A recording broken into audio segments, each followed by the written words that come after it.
Hello, friends. It's Stacy,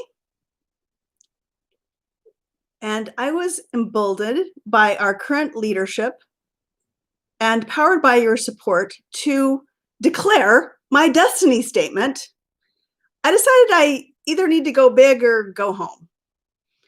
So I'm going to tell you a story. It's a Tibetan legend that was 12 centuries old, told to me by my teacher many, many years ago. Now, this story has many versions and is told by many different cultures. In my lineage, it is called the Legend of the Shambala Warrior, or what North American indigenous people call the Legend of the Rainbow Warrior. This story has been with me for many years, and I've been waiting for the right time to tell my version of this beautiful story. Let me be clear, this is a much needed call to action for all of humanity. I have been inspired by you to acknowledge my destiny as a Shambhala warrior, messenger, and guide. If you are hearing this message and living during this precious time, chances are you are also a Shambhala warrior. So I suggest that you listen to this story as if it is about you. Beautiful being, you are magical and exquisite. I'm inviting you to awaken to who you really are and hear the story of us and a message from our Shiro. There comes a time when all of life on earth is in danger.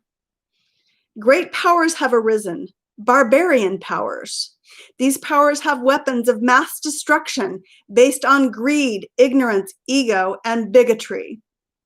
Much of humanity has lost hope for the future and prays for some outside force to come and save them. It is this time when the kingdom of Shambhala emerges. Now, you cannot go to Shambhala because it is not a specific 3D place. It exists in the hearts and the minds of the Shambhala warrior. You cannot tell a Shambhala warrior by looking at him or her. They don't have any insignias or uniforms. They come from all over the world, from many different cultures, and many, many of them are women. They have no home turf except for the terrain of the barbarian powers. Now is the time where great courage is required of the Shambhala warriors, because they will be penetrating the heart of the barbarian power structures to dismantle their weapons. They are going into the places where these weapons are made and deployed, the corridors of power where decisions are made to dismantle their weapons. The Shambhala warriors know that these weapons can be dismantled because they are aware that they are mano maya. That means made of the mind, so they can be unmade by the human mind. The Shambhala have the wisdom to know that these weapons of mass destruction are not created by some external force or enemy. They arise out of the negative habits, complacency, limited thinking, and false self-perceptions of humans. They are made by the human mind. They can be unmade by the human mind. Now is the time for the Shambhala warriors to awaken and use their own implements or weapons, specifically 2 weapons. One is deep compassion from all of our hearts, and the other is insight into the radical interdependence of all of creation.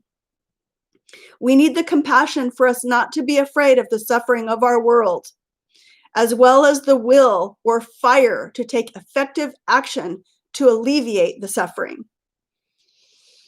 However, compassion by itself is not enough. It is too hot.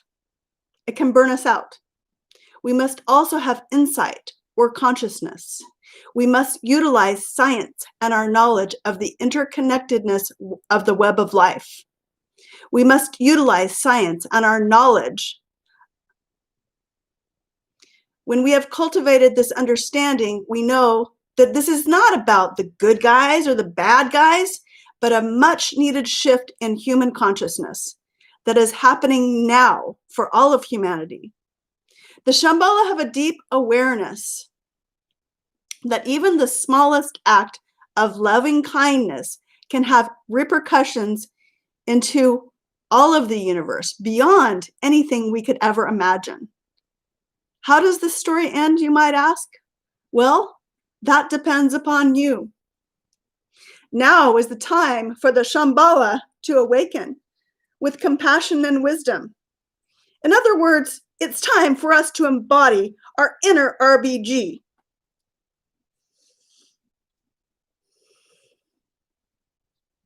My darlings, you are fortunate to live during this precious time at the end of one era and the beginning of another. You were born for this time. You have an important destiny, just as I did. You are a magical creator. Together, we will build new systems based on love, connection, compassion, and insight. These life-affirming systems come from the upgraded hearts and minds of humanity, the 99%. Our future depends on the spiritual awakening of women who are ready to lead with love, to save humanity for future generations. This is the time when the power of love overcomes the love of power. Be bold. Rise up. This is my destiny and yours. Sending love to all, your inner RBG or higher self. Namaste.